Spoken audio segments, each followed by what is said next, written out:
I'm really looking forward to this. A British masterclass indeed. Definitely. We've got two of the best in the world right now, two of the best British wrestlers, two great British wrestlers. Nigel McGuinness. And look at McGuinness, look at the shiner on him. That's that's the price he paid for losing the Pure title to Bryan Danielson. Right. That was multiple forearms from the American Dragon that caused that a week ago. That's been there for a whole week. Imagine what it was like the night after. Yeah, but... And yeah, I mean, the fact is, you've got two friends in there, two tag team partners. There you go, handshake. And that title says it all. You know, former pure wrestling champion Nigel McGuinness is a pure wrestler. Yeah, and of course Doug Williams was a former pure champion as well. That's true. He was the second ever champion. That's true. No stranger to titles, these two men. And here we go. We're going to see a great British wrestling match, I feel. Oh yeah, both guys, you know, displayed the Union Jack on their ring gear and everything on the trunks and the knee pads for McGuinness and the trunks and the boots for Williams. Right. Proud to be British. They fly the flag abroad in Japan and in America. And you know what's funny about this match, Dean? It's two great British wrestlers, and I don't see a leprechaun in sight. I checked under the ring earlier today when I heard this match was happening, you know. You got to be careful. Anyway. Don't know what you mean there. Look at this. Doug Williams is impressive. Now, Doug Williams... I've seen some mooses at ringside, if that counts. Well... Doug Williams is more familiar with the British style of wrestling, I would say. Nigel McGuinness, he's adopted more of an American catch-as-catch-can style. Well, Doug Williams there's more practical experience of it. I mean, just from wrestling so much in this country, and especially working, you know, old school style promotions like Premier Promotions, for example, down in the South, who operate a traditional style. McGuinness, while trained in America, trained by Les Thatcher no less, he, I mean, I've spoken to the guy at length in the bar after shows and in the dressing room before shows. Great bloke, and he's basically said he wanted to keep his roots, as it were, hence the ring gear and hence the wrestling style, that although he's trained in America, he's very much influenced by the British style and wanted to export that style to the United States and of course now to Japan as well, where they love it. Doug Williams is also well loved all over the world, and here we go. And you've got counters with counter holds and counters to counter holds. And these two know each other very well indeed. They've travelled up and down Japan together. And when you're in a foreign country where they speak a foreign language, compatriots grow a lot closer to each other than they would just in an English-speaking country. So these two guys know each other very well, and I think it's going to take something out of the ordinary, something a little unusual, to actually get a win, because I've got to otherwise agree. I've got a feeling these two guys could wrestle all night long and not have a win. And we've seen Doug Williams do that before. Recently unsuccessful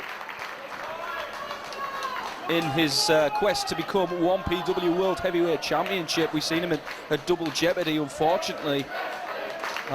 He was the first eliminated in that match, Dean. Yeah, beaten by Steve Corino, and of course before that at Fight Club he came so close to winning the belt and beaten by the clock. So he just doesn't seem to have the greatest of luck in 1PW, Doug Williams, it has to be said. I'm not sure he had all the full Nelson there. Nice reversal by Nigel McGuinness into a full Nelson of his own. And it is great to see the British style being displayed to these fans, this generation of fans, because...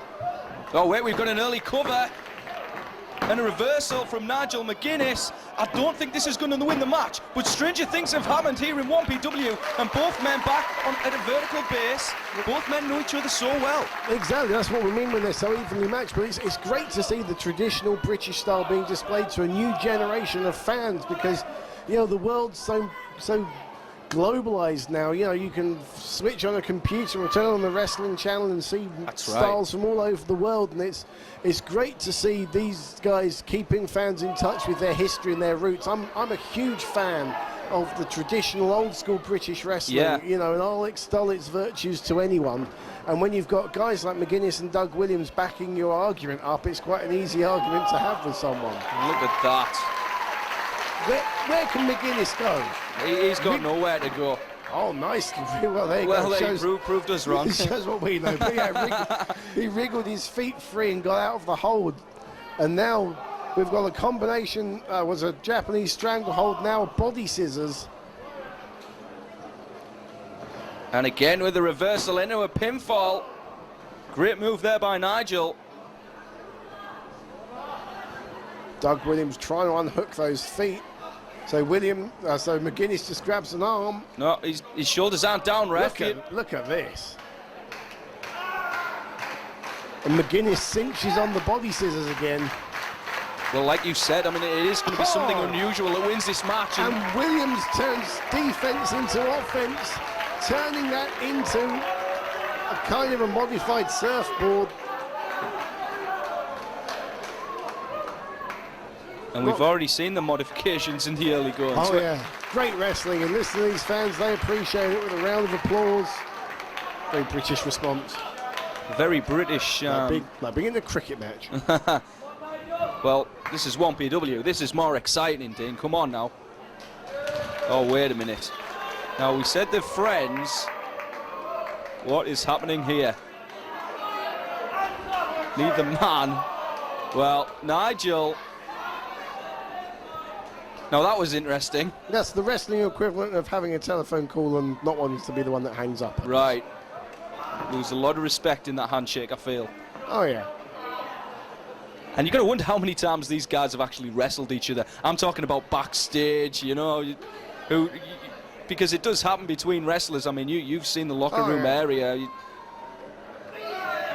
know, who's the toughest? Well, you know, come on, try and pin me. Well, they've got the opportunity here tonight in front of thousands of fans here at the Doncaster Dome. And many more watching on DVD, on internet pay-per-view and the wrestling channel. And Doug Williams now. You always wonder with a tag team when they face each other in, you know, sporting circumstance like this, if it's actually going to affect the team negatively or positively. Are they going to gain more respect for each other and, you know what the other one can do and help the team go on, or is there going to be the bragging rights and one person thinking the other's, you know, he's better than the other? I tell you what, it's a misconception that Doug Williams is a straight nice guy. Yeah, he is a nice guy, but he can be mean when he wants to be. Look at this. Bow and arrow hold there, but a little near the ropes for Williams' comfort. McGuinness gets out of it. Great move there by Nigel. Doug Williams has an evil sense of humour, believe me. That's exactly what I was trying to say, Dean. I mean, you seen Nigel McGuinness with a float over there. And I'm not... Neither guy's broke a sweat yet. Well, they're in great condition. Fantastic condition, both of them. You only need to look at them to see that. Nice move by Nigel. Somewhat cocky. No, Williams tried a spin out as used in traditional British style. Wait a minute, that time. Did you see what happened there? Interesting. No, Williams tried to spin McGuinness out, and McGuinness cartwheeled his way out of it.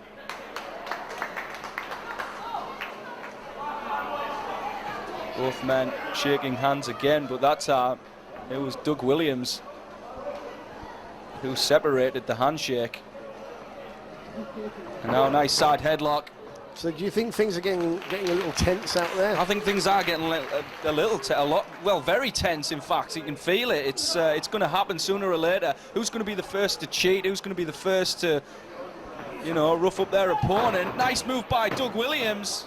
Well, we saw I hesitate to call it a less than sporting side, but we saw another side of Doug Williams during his title challenge to Steve Corino in Barnsley, where you know, as time wore on over that 1 hour draw, he kind of started. Yeah, I mean, I'll withdraw that comment actually, Dean. I don't think either man's going to cheat. I don't expect that to happen at all, but you know, I expect stretch the rules. Stretch the rules. Yeah, that's a much better term.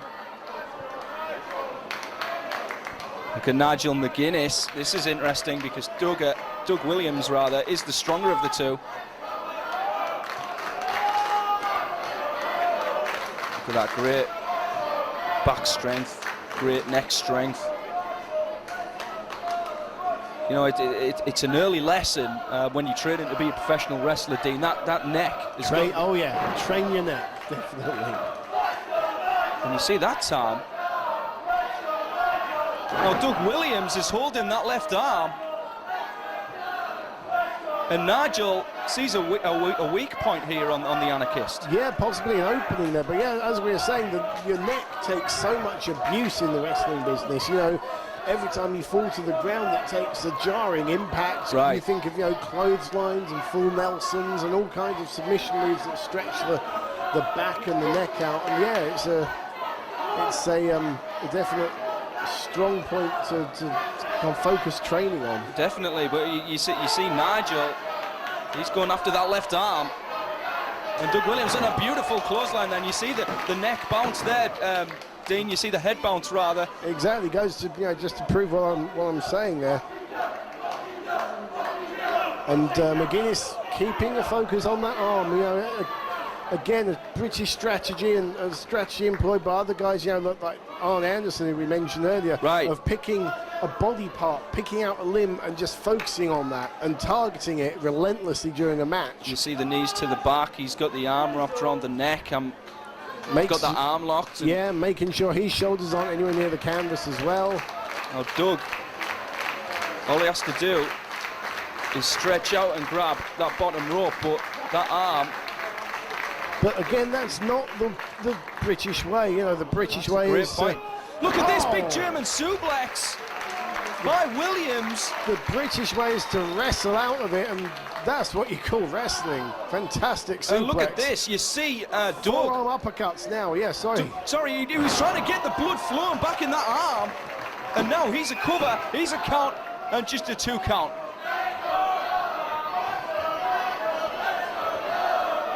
Doug with a European uppercut, and he seems to have got that arm doesn't seem to be bothering him as much. You've seen him. Adrenaline is a wonderful thing, Steve. Sure, well, you've seen him shaking the arm. Believe me, in the morning he'll know it. Oh yeah.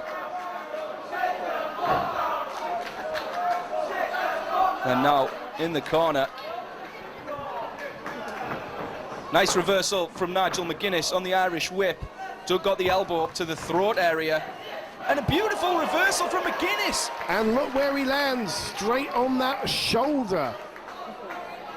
Into the post went Doug Williams, and now Nigel McGuinness with the arm, and all the strength in Nigel McGuinness uses his whole body to power over Doug Williams. Great move, a straight arm lift into a belly-to-belly suplex. And you know what? I have to wonder at this point, as McGuinness slams Williams' arm into the canvas, I have to wonder at this point if McGuinness has ever watched his old Jim Breaks tapes. Jim Breaks, an old British wrestler, a classic villain of the time who used a unique arm suspension. Well, look at this. It's a great reversal by Doug Williams, just a 2 count. He's a guy who used a unique arm suspension hold that I've never seen anyone else do. You know, if a young wrestler were to go to Jim Breaks and say, teach me that move, he would have such a weapon in his arsenal. Right. And, you know, all you guys watching this, you know, in America or Japan or wherever outside of the UK, go out of your way to hunt down some matches with Jim Breaks. You won't be disappointed, trust me. Okay, well, unfortunately for Doug Williams, he won't be saved by the bell. He will be saved by the rope. But, of course, British wrestling rules. We're not waiting for any rounds here, Dean. Nope, this is straight all or nothing. Through. I wonder what Kent Waltman would have thought of this one. I'm sure he would have loved it. I think so as well. Here we go. Nigel McGuinness, nice move there. And again, you see Doug holding that arm. Great strategy. Drops the leg. And there he's got that arm really locked between the legs. It's such a simple strategy, but quite often, you know, in any field, it's simplicity that works. And Doug's fighting back. Well, look at that. You leave your ribs exposed, and Doug sees the opening there to get to, again, wrestle his way out. A forearm to the ribs, totally legal. Nothing wrong with that at all. No. But, you know, Doug's not using wrestling to escape the move. Tempers may be flaring right now. Listen to this crowd. Totally split here, Dean. Nice reversal by Doug Williams. He's got him up. What's he going for? I think he's going for the gory special. It's a move Doug Williams likes to... Well, he's trying to get him into that corner. I think that left arm of Doug Williams just wasn't strong enough. The abuse is taken. He didn't have the strength in his arm to get McGuinness up properly and had to just deposit him in the corner. Right, he couldn't hold him up. He couldn't make an impact in the corner. But look at Doug Williams with a suplex off the top. And again, he can't make the cover because of that arm. And as much as McGuinness may be in trouble now, in a strange way, that's got to be an encouraging sign for Nigel McGuinness. Right. Knowing that the gory special is a move I know Doug Williams likes to use on what he calls special occasions, big events, like 1PW, like this fighting match. Nigel McGuinness, yeah.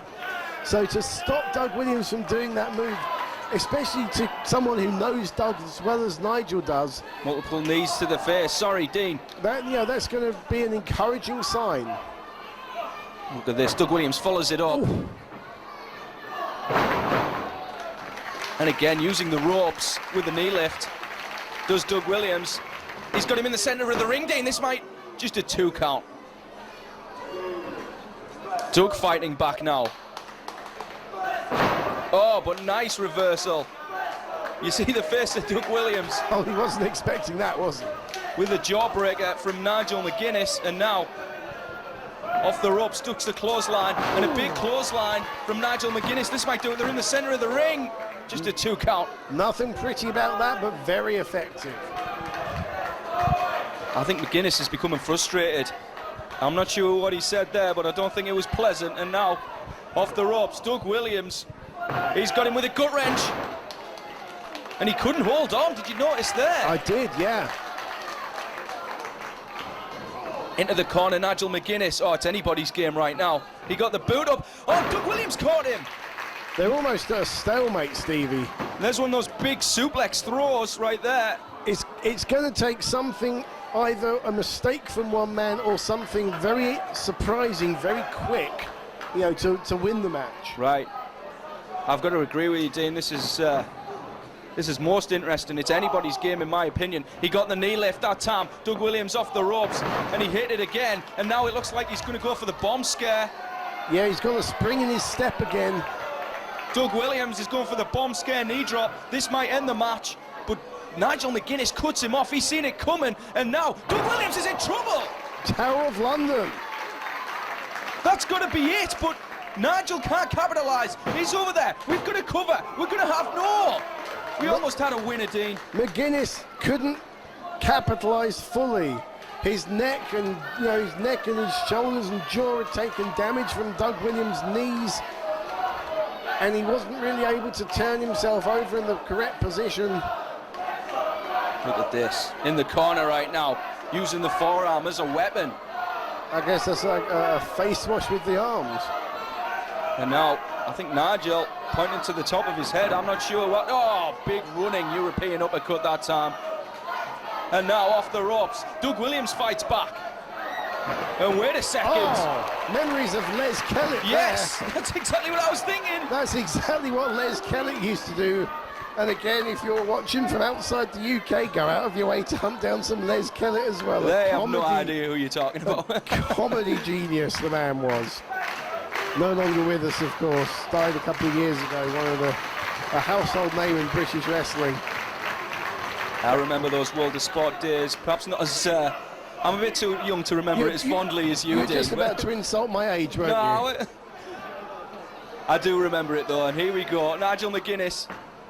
Well, last time McGuinness tried that, he got kicked he got kicked in the face by Mohamed This is going to be Yone. over. Look at the legs. Just a 2 count there. He almost rolled Doug Williams too far over, had to readjust. Yeah. And that readjustment just gave Doug Williams that release, that little release of pressure meant Williams could kick out. If he'd have held it, possibly he would have got him there. Right. And now Nigel McGuinness going for a suplex. No, I'm not sure. This is such a great move, and you see Doug Williams fighting back. Victory roll, perhaps? It might be. Doug Williams, yes, Yep. He's got the victory roll. Here we go, 2. Just a 2 count. Well, I can't remember when I've seen Doug Williams use the victory roll, and that was why I was saying, you know, they've got to use something outside their usual arsenal to try and put the opponent away. And I think Doug's frustrated there because he thought That would do it. Yeah, that was his golden ticket, as Right. it were.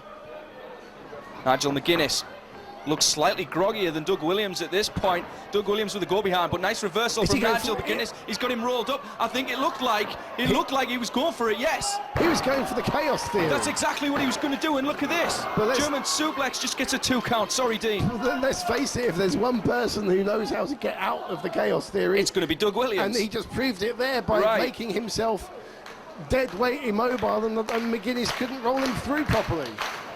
And if you've never seen the chaos theory before, wow, what a move that is. It's one of the showcase moves, isn't it? It really is. It's I don't know anyone else in the world who does the move either. A bit like the London Bridge of Martin Stone. It's devastating. No one gets out of it, and no one else does it. look at this. Nigel McGuinness down on the mat. Doug Williams. He's going to go for the bomb scare knee drop. He is this time, and McGuinness isn't going to stop He's him. won many matches with this, but McGuinness got the leg off. Well, I stand corrected, and you know, again, it just goes to show, even though he's down flat on his back, McGuinness knew, just like we knew from watching. You know, I've watched more Doug Williams matches than you've had hot dinners, Stevie. I'm sure you haven't. I've seen a lot of Doug Williams matches as well. And, you know, you could sense it was coming, and so could Nigel McGuinness. He could sense the bomb scare knee drop was coming and blocks it. This is a great match. What a match we're seeing. And that must be the clock. That must be the clock. 20-minute time limit must be out. Don't tell me we're going to have another time limit draw. Well, Ladies and gentlemen, the 20-minute time limit has expired. This match, a time limit draw. Well, I apologise, actually. well, there you see. Hey, you were 43 milliseconds out. How dare you? I apologise, yes. I give him 43 milliseconds more, Dean. And Come they on. still couldn't get the win even. And the fans want 5 more minutes. I'm throwing paid off of this. 3 of my last 5 matches in 1PW have gone to a time limit draw. Well, he's got every reason to be frustrated. I demand you give me 5 more minutes. And then, well, that's something different. Doug Williams not asking, as he usually is, but demanding 5 minutes. Let's hear Theo. What's Andy Quilden going to say? Now, when I signed a contract, it specifically said 20-minute time limit.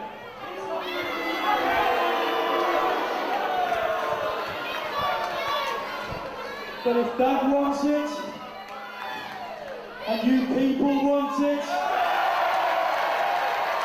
then I want it. Let's do 5 more minutes.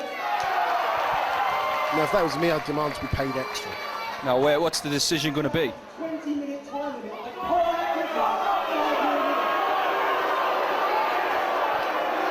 minutes. Quilden's a stickler to the rules, isn't he? But what I can do is give you unlimited time. Unlimited time limit, there must be a winner. Unlimited time? There must be a winner? Well, that's even better. Let's get it done. And he's actually give them it. We don't often see that, do you? No, but And the fans, for once, get what they want. I think Andy Quilden owes Doug Williams 1 or 2 or 3. I don't know, I got the feeling just looking at Quilden cornered by the 2 of them that if he didn't say we've got 5 minutes, they were actually going to kill him. Right, well, here we go. The best of British in the ring right now. In the centre of the ring. The trading blows, trading forearms, Doug Williams and Nigel McGuinness. And this is very much like round 2, Dean Ayers. Oh, yeah. This time there's no time limit. Off the ropes comes Doug Williams. This match set for 20-minute rounds. Nice knee lift. I wouldn't mind seeing that. Look at that! Out of nowhere, Nigel McGuinness has it. 1-0, just a 2 count. Just look how fired up these guys are. This is Sorry, you'd think it was a world title match or something. You'd think they just got in there. And now Doug Williams perched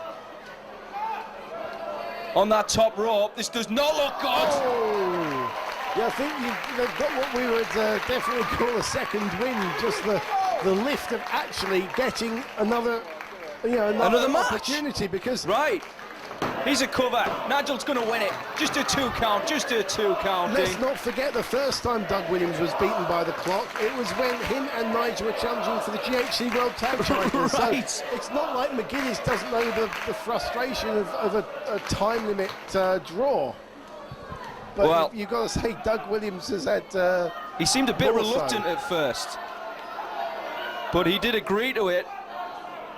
And now Doug Williams again perched on that turnbuckle, and you see what he's going for. You see what Nigel McGuinness is going for again. But Doug Williams knows it well, which is why, McGuinness doing something like going for the Chaos Theory was a smart move, because it's something different. It was a brilliant move, and now Doug Williams fighting back. Doug Williams shoves off his friend, his partner, and there you see the bomb scare knee drop. Yeah, there's the bomb scare. And he's going to follow it up with a Chaos Theory, it looks like. He's going for it. He's going to try and get him all the way over, and he hits the Chaos Theory, but the arm give out. McGuinness fought it. He put himself dead weight and put that much more pressure on Doug Williams' shoulder, because he really fought being turned over back 360 degrees, and it's paid off in that respect. Doug's holding the arm, holding the shoulder, as you said. Doug's in trouble. Doug can't follow up with anything right now. Nigel McGuinness is groggy from the Chaos Theory. And now, oh wait a minute, he's got him caught. No! Who's pinning? Doug's pinning Nigel, but no, just a 2 count. And we're back to square one. And now he's going for a submission. Look what he's going for, Dean. Going for a cross arm lock, but Doug Williams, he's broken the hands. Oh, wait a minute, Doug's pinning him. Nice reversal by Doug Williams.